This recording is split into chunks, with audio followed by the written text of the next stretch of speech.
As a real estate investor, I just go to the bank, talk to a financial advisor, and about an hour later, I just walk out of the office and I know that I've arranged my money for my next property.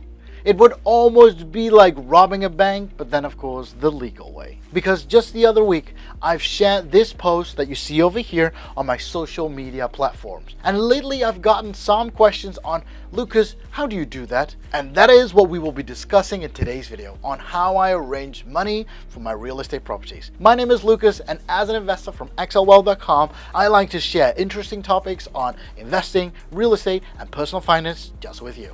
And if you stay until the end, I'll even share with you how you can get the best deal while you go to the bank.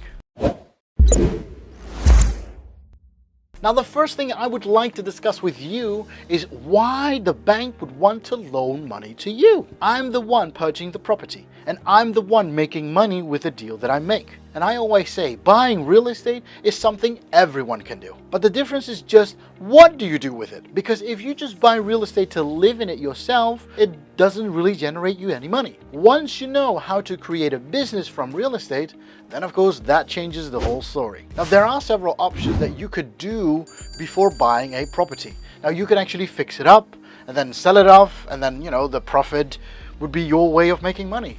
But you could also buy a property, maintain the property, and rent it out to tenants. And that could also be a way for you to make money. Now, back to the question, why the bank would want to loan money to you? Well, you gotta see it like this. If the bank knows how I take care of these real estate deals, they see money as well. Since, they just give me money, and in return, they get an interest rate payment, about 3% per year. And the bank doesn't have to do anything for that.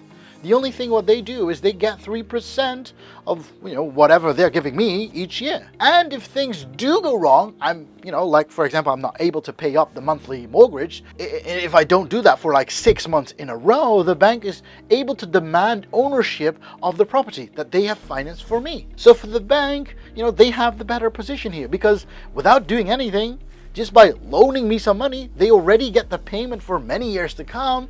And even if I've been paying for 15 years and I don't pay up after 15 years, they are still able to claim the ownership of that property. Now, the second question that I would like to discuss with you is how I get money from the bank. Like I mentioned in the beginning, I make an appointment with a financial advisor. I go to the office, I talk a little bit, like I always do, and then of course at the end, I get an approval. And after signing that contract, they promise me the money for a certain rate. But that is nothing special. That's what everybody talks about. But what makes it special is that I always present using a business plan. I do give a short presentation on what property I found and why I need the money from them, as the bank in this case, and how I'm going to deal with this and how this deal is going to generate me money each month, over each year as well, so that the bank can also judge that they won't just throw away their money or waste it on some dump on this case. After the housing bubble crash in 2008, after that moment, banks have become far more cautious. So having a good plan is essential to get a good loan, but it also helps you to get a good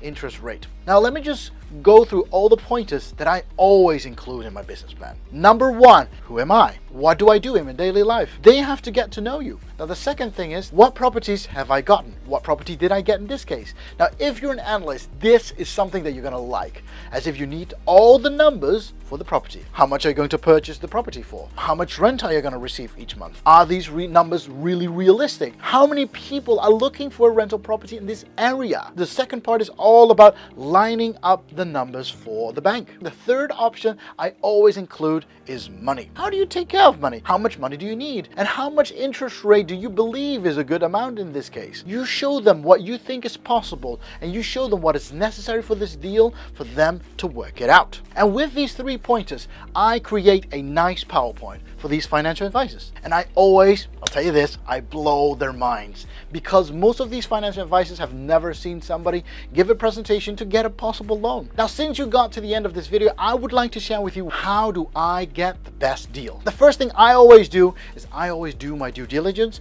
of each of the banks as well. I compare them each and every time, as the banks will always change their rules and regulations each time as well. So in my presentation, I will always include the story of the bank as well. But the biggest magic actually happens if you compare the banks to each other and let them fight over you. One of the conditions is, of course, the amount of interest rate they give you. Now, another one is, for example, the amount of paying off your mortgage each year. Now, in most cases, what you have to do is you have to pay off your mortgage with about 2% per year, so that you will be done in, for example, like 30 years time. Once you can open up this discussion on conditions, you could say something like, I don't want to pay off my mortgage too much. Or another condition is the length of the payment. Now, normally you get the choice between 20 to 30 years. But if they are open for the discussion of conditions, all of a sudden it could also be like, you know what?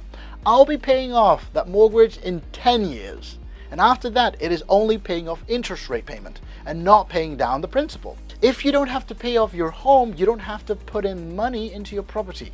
Meaning, again, you keep the money in your own pockets. And this is what I wanted to share with you today. I thank you very much. I wish you happy investing. Bye-bye.